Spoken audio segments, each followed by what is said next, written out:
In today's episode, Lucy was sitting in a chair, deeply engrossed in a murder mystery novel. On the table beside her lay a plate of biscuits, some cheese, and a container of cold cream. As Lucy continued reading, completely absorbed in the story, her emotions clearly reflected on her face. She absently reached for a biscuit and ate it with some cheese. Shortly after, Ricky entered the room holding a large card, which he began reading aloud. Assuming Lucy was listening, he excitedly shared news about a potentially life-changing show he had lined up. Finally noticing that Lucy was lost in her book, Ricky went to another room to change his clothes. Meanwhile, still unaware of Ricky's presence, Lucy took another biscuit. This time, she accidentally dipped it in the cold cream container and ate it, too absorbed in her reading to notice the difference in taste. When Ricky returned and leaned over her shoulder to say goodnight, Lucy jumped with fright, startling them both. After catching her breath, she asked when he had arrived. Ricky replied that he'd been there for a few minutes. Lucy explained that she must have been too caught up in her book,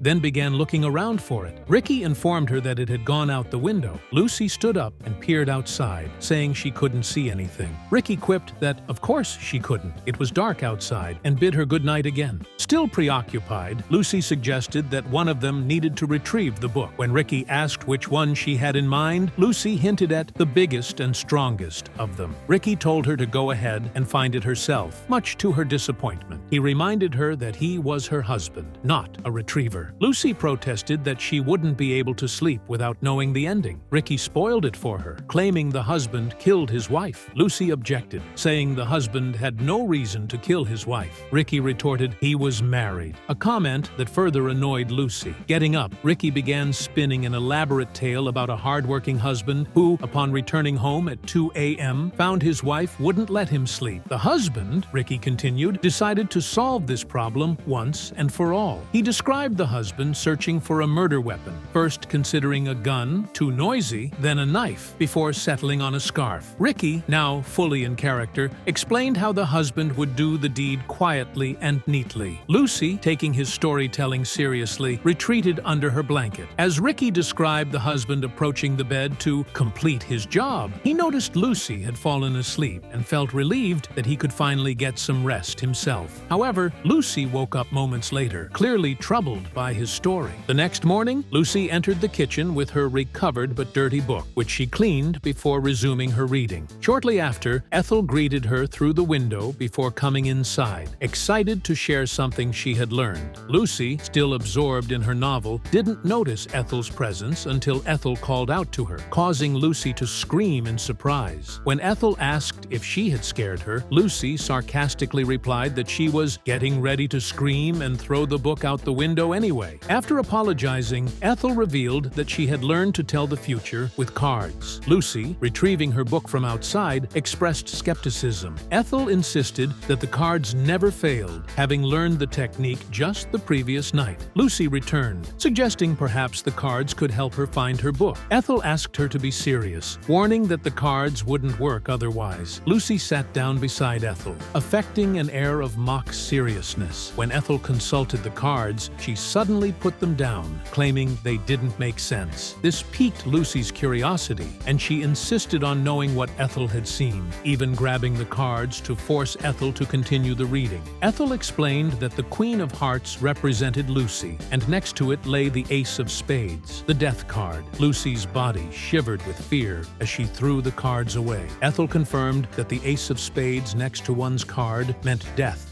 was coming. Though Lucy initially tried to dismiss these superstitions, her nervous laughter betrayed her unease. When Ethel asked if Lucy knew anyone who might want to kill her, Lucy initially said no, before remembering how she had thought Ricky might kill her the night before. Though she tried to brush it off as a joke, she didn't seem entirely convinced. The telephone's ring made Lucy jump again. She rose to answer it, but heard Ricky pick up instead. She began preparing his coffee while listening to his conversation with Jerry, his agent, about the upcoming show. Jerry mentioned signing a dog act, and Ricky began writing down the dogs' names: Anne, Mary, Helen, Cynthia, and Theodore. The unusual names surprised Ricky. Jerry explained that the budget couldn't accommodate both the dogs and a female singer. Ricky decided to get rid of the girl singer, words that Lucy overheard as she entered with his coffee. As Ricky continued, saying he was tired of seeing her face every night but would find someone better, Lucy's fears intensified, not realizing he was discussing the show's act.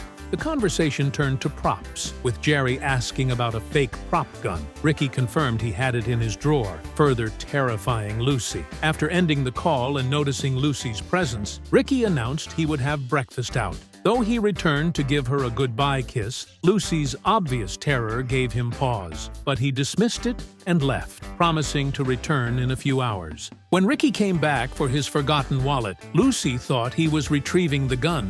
The sound of the drawer closing made her think he had shot at her, and she collapsed onto the sofa. After checking herself and finding no injury, she called for Ethel. Ethel rushed in to find Lucy convinced that Ricky planned to kill her, with last night serving as a rehearsal. Despite Ethel's suggestion that she must have misunderstood, Lucy insisted she was right, claiming Ricky had already taken a shot at her, but missed. She showed Ethel the gun from the drawer, then rushed to read Ricky's notes, interpreting the list of women's names as potential replacements for her. When Ethel asked if Lucy planned to simply wait for Ricky to shoot her, Lucy expressed hope that she could reason with him and change his mind. Ethel called this a bad idea, but Lucy confessed she still loved Ricky. When Ethel praised her bravery, Lucy admitted she was actually terrified, demonstrating a metallic sound coming from her stomach area. She revealed she was wearing a bulletproof vest, both front and back. Lucy explained her plan to confront Ricky about their problems when he returned, all while constantly moving around. When Ethel questioned her movement, Lucy explained that a moving target was harder to hit. Ricky's return sent Lucy hiding behind Ethel, begging for protection. Ethel pointed out that any bullet meant for Lucy would go through her as well,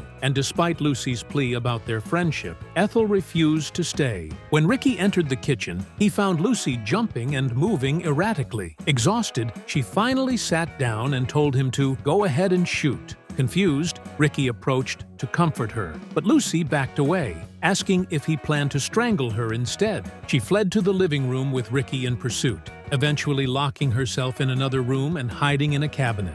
Fred arrived, summoned by Ethel, to find Ricky trying to coax Lucy out. When Ricky explained that Lucy thought he was going to kill her, Fred joked that all married women eventually think that, but quickly turned serious when Ricky expressed concern about missing his rehearsal. Fred suggested giving Lucy a mild sedative, offering Ricky a pill to mix with her soda. Unknown to them, Lucy had sneaked out and witnessed Ricky adding the pill to one of 2 glasses, strengthening her suspicions. When Ricky called her, she emerged, pretending ignorance. Though she initially refused the drink, she agreed but tried to take the other glass. To delay drinking, she suggested they dance, despite Ricky's protest about the lack of music. During their dance, Lucy attempted to switch the glasses, but Ricky, having anticipated this, switched them back while distracting her with a fake spider. When they finally drank, Lucy stopped Ricky from taking his sip and threw his glass away, explaining she couldn't let him die, even though he had planned to kill her. Ricky revealed he knew about her switch and had switched them back, causing Lucy to dramatically collapse, offering forgiveness before dying. Ricky commented on the strength of the sleeping powder, but Lucy kept popping up to argue before finally falling onto the sofa. Believing she was finally asleep, Ricky covered her with a sheet and left for the club. Ethel entered, sadly covering Lucy's face, only to be startled when Lucy awoke, convinced she had been poisoned. Lucy retrieved the gun from the drawer, declaring that if she couldn't have Ricky, no one could. She headed to the club, where Ricky was rehearsing with the dogs. Lucy burst in brandishing the gun, but a yawn allowed Ricky to disarm her. As he introduced the dogs, Anne, Helen, Mary, Cynthia, and Theodore, Lucy finally understood her misunderstanding about the names she had seen written down. When she questioned Ricky about the gun, he demonstrated that the gun was a prop by pulling the trigger, releasing a fake banner. Lucy, realizing her mistakes, hugged Ricky in relief. In the final scene, Ricky returned from the show, praising its success. Finding Lucy reading again, he gave her a goodnight kiss, causing her to jump and throw the book out the window once more. Though Ricky hoped she wouldn't find it this time, Lucy revealed she had prepared for this by attaching the book to a string.